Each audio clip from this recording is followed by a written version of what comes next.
Salutations, Stoveminders. It is Friday, January 15th, 2021. Halfway through the month of January, and things are heating up. Just this morning, the machine, DJ LeMahieu, signed a 6-year, $90 million deal to stay in the Bronx. He's still a Yankee. This could be massive. I'm going to save that for a whole nother video because there are so many implications with that contract. And of course, the fact that LeMahieu is a perennial MVP candidate. But today, this episode is all about the most valuable commodity in baseball. Arms. Yes, 3 pitchers signed a contract of note this past week. Actually, just in the last 3 days or so. So when I said the stove is hot, I wasn't kidding. As my voice reverbs throughout the neighborhood, I apologize to my neighbors, but I'm talking baseball right now. Let's get going. Pedro Baez, the human rain delay, because he takes forever to throw the ball. Also known as something else. I'll get to that in a second. But the right-hander Pedro Baez, he's going to Houston. Signed a 2-year deal with the Astros. Guaranteed a minimum of $12 million with a $7.5 million option for the 3rd year, and with all sorts of escalators based on innings pitched. Baez can see an increase to his salary, his option, and even his buyout. So if you want to crunch the numbers, go ahead and look into that. But yeah, just a baseline 2-year, $12 million deal. I'd be pretty satisfied if I was Pedro Baez, and I'd be pretty stoked if I was Astros general manager James Click, because he has made it known that the bullpen would be an area of concern this winter, showing interest in the big fish closers like Liam Hendricks and Brad Hand. But I want to get to why Houston is so interested in relievers. Last season, the Astros relief corps finished 15th in the majors in ERA, while blowing 13 save opportunities, tied for second most in baseball. Not acceptable for a team trying to win a championship, eh?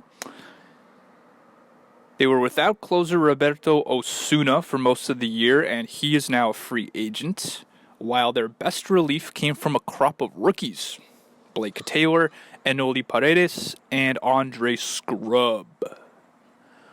Pretty good news to know that the system is healthy. I mean, the Astros have just been pumping out pitchers, whether it's Jose Urquidy or Framber Valdez, but you don't really want to put too much faith in sophomores playing the most volatile position in baseball, that is relief pitching. So here we are, and I think the signing of Pedro Baez was a good move, especially after the Astros missed out on Hendricks, who's now a White Sox.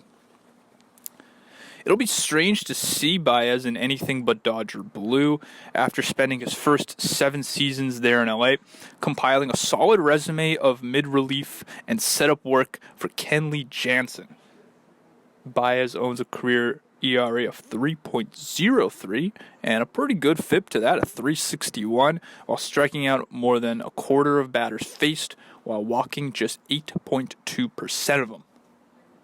2020 did see a drop in fastball velocity for Baez, correlating with less strikeouts than usual, but he has been consistent otherwise, a workhorse with 50-plus innings and 50-plus appearances in 5 straight seasons from 2015 to 19, and he threw close to 70 innings just 2 years ago.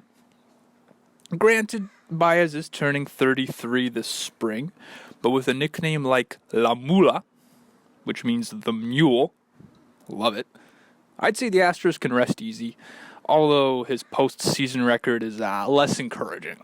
Yeah, kind of sucks for the Dodgers to lose a long-time player, but they should be fine. I mean, they got Gratterall, Trainin, Joe Kelly, Jansen, and their never-ending supply of pitching prospects. As a matter of fact, they just avoided arbitration with Dylan Floro, for example. And for Baez, this contract provides a raise, and the escalators are there too, so a chance to make some money and to challenge himself on a new team. All in all, it is wise of Click and the Astros to bring in a steady veteran like Pedro Baez.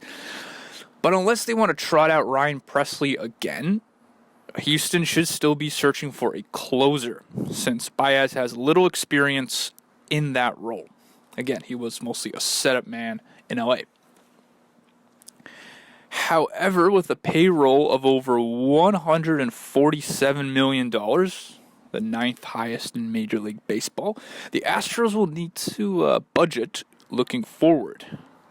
A lot of financial intrigue going forward, such as Alex Bregman, whose salary jumps from $11 million to $28.5 million starting in 2023, while Carlos Correa is heading into a contract year.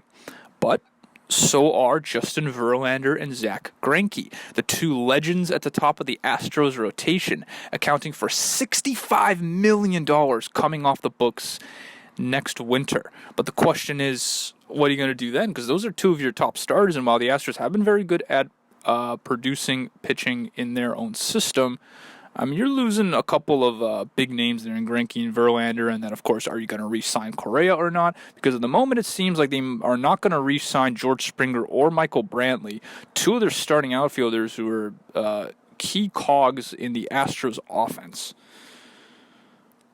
All this is manageable. As I said, they're not too close to the luxury tax at $147.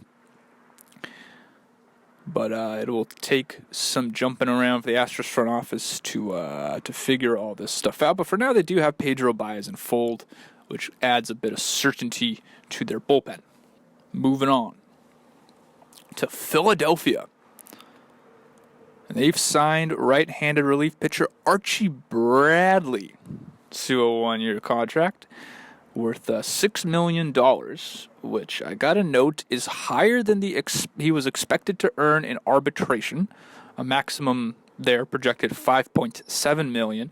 But Bradley was non-tendered by the Reds to save money, and he goes on to get a raise on the market when lots of free agents are worried about pay cuts in that same market. It's a strange time in baseball. Anyway, what does this mean for the Phillies, where expectations are high with superstar executive Dave Dombrowski now at the head and all sorts of well-known, well-established players in the lineup? Well, in 2020, the Phillies bullpen was 30th, last in the majors with an ERA of 7.06. Ugh. They blew 14 saves, as much as any other team in baseball. And because you can talk win-loss record when considering outcomes decided in relief, 9-14 is bad. Phillies relievers were bad in 2020. Enter Archie Bradley, the former Diamondbacks pitcher who once hit a triple in a wild card game. Yeah, he was traded from Arizona to Cincinnati mid-season last year, and for all of 2020, Bradley pitched as well or better than career average.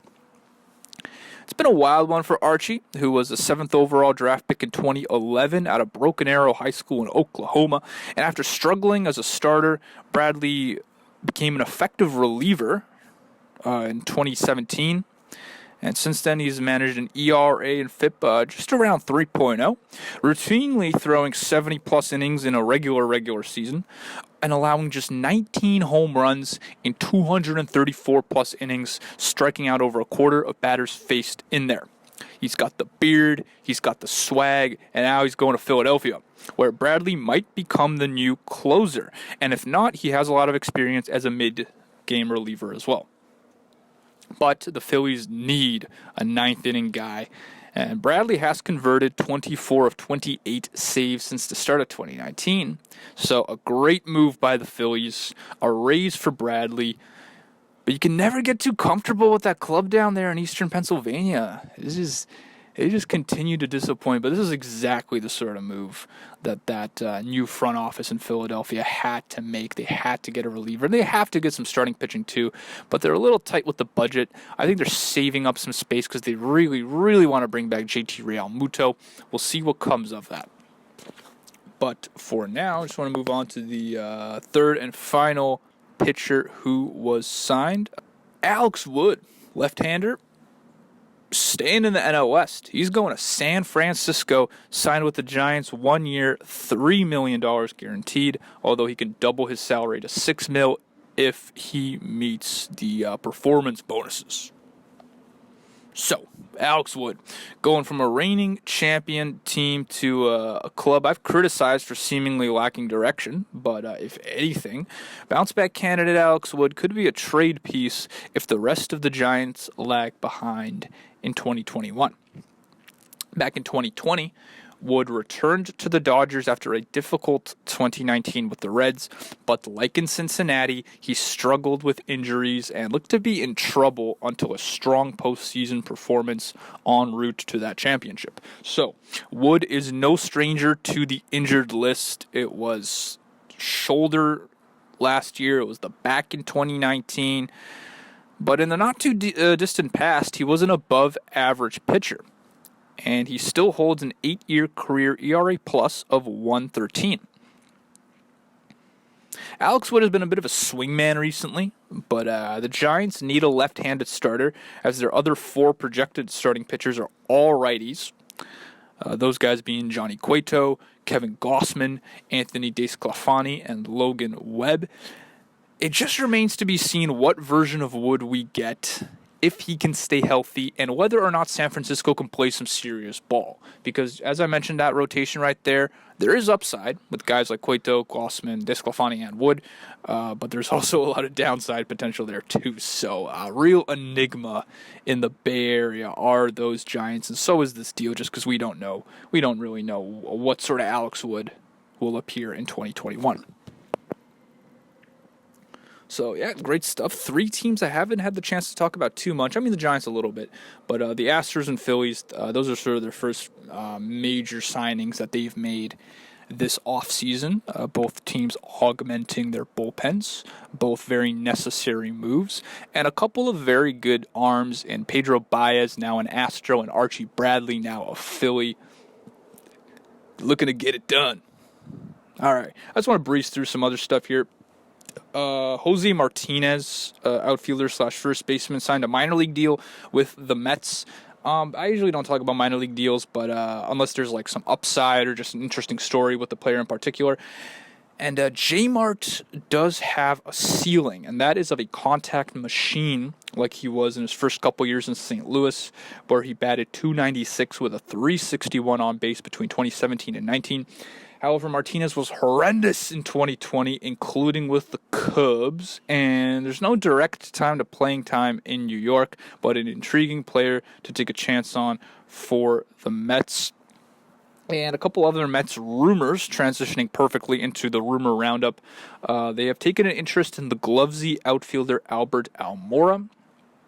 And they've been in negotiations with top free agent closer Brad Hand, although the two sides are apart, with Hand looking for a 2-year deal while New York is offering just 1. And while there's many teams in interest for Hand, Houston Astros are one of them. And as I mentioned, they have a tricky payroll situation, so maybe length is also a problem there. Anyway, Marcus Semien, guy we haven't heard much about. He has some names, some teams now connected to him. Those are the Phillies, the Red Sox, the Reds, and a possible reunion with the Athletics, who did not give him an $18.9 million qualifying offer this offseason. Fit-wise, the Phillies and the Reds seem like the best options for Semien, but he has a lot of competition on the shortstop market with Didi Gregorius and Andrelton Simmons also walking around. Down there in San Diego, the Padres are apparently not finished in building up their rotation. Apparently not. Word is that Masahiro Tanaka and Martin Perez are on the Padres' radar. And you can make the argument that the likes of Darvish and Clevenger and Lamet and Snell all have injury histories to be aware of, and it's good to have a contingency plan. But general manager A.J. Preller may need to get creative now that the San Diego payroll stands at about $160 million. Talking Yadier Molina, he has said that if he can't find a contract offer to his liking, he might retire. And hey, why not? He's a 38-year-old catcher with a Hall of Fame resume, 2 World Series rings, and 17 seasons under his belt, all with one club, the St. Louis Cardinals. Granted, he can still play, as we saw last year and the year before that and such. But if he can't get a reunion that he likes with the Cards, I would not be surprised if he had. He's like, you know what? I've had a good time. And a lot of people are interested in everyone's favorite journeyman reliever, Joakim Soria. He has interest from at least 4 teams, and the 36-year-old had a strong 2020 in Oakland, so no surprises here. First time I've heard his name popped up. We'll see where he lands. And finally, I'd like to speak about a hire. Theo Epstein, the legend, the man, has taken a role with the MLB Commissioner's Office as a consultant focused on, quote, on-field matters, i.e. the effects of rule changes on the game itself. This is excellent news because Theo is someone who loves the game, whose favorite style of baseball he has spoken about, and that is a form of baseball that you got a lot of balls in play, a little more defense, a little more base running, an actual game of baseball, not the glorified batting practice that is Manfred ball. And so that's a good voice to have in the room and a good head too, because Epstein is headstrong, as he's proven in his time as an executive. So hopefully he can tell Commissioner Manfred that his ideas suck. After Theo resigned from the Cubs, I wished that he would play some role in the impending strike, maybe to steer Major League Baseball in the right direction. And if this all leads to Epstein as commissioner one day, that is good stuff. And that about wraps it up for the Stoveminders. I will have another installment ready with the whole DJ LeMahieu situation, but for now you got Pedro Baez going to Houston, you got Archie Bradley in Philadelphia, you got Alex Wood in San Francisco, you got Theo Epstein right there in Robert Manfred's office. Let's go.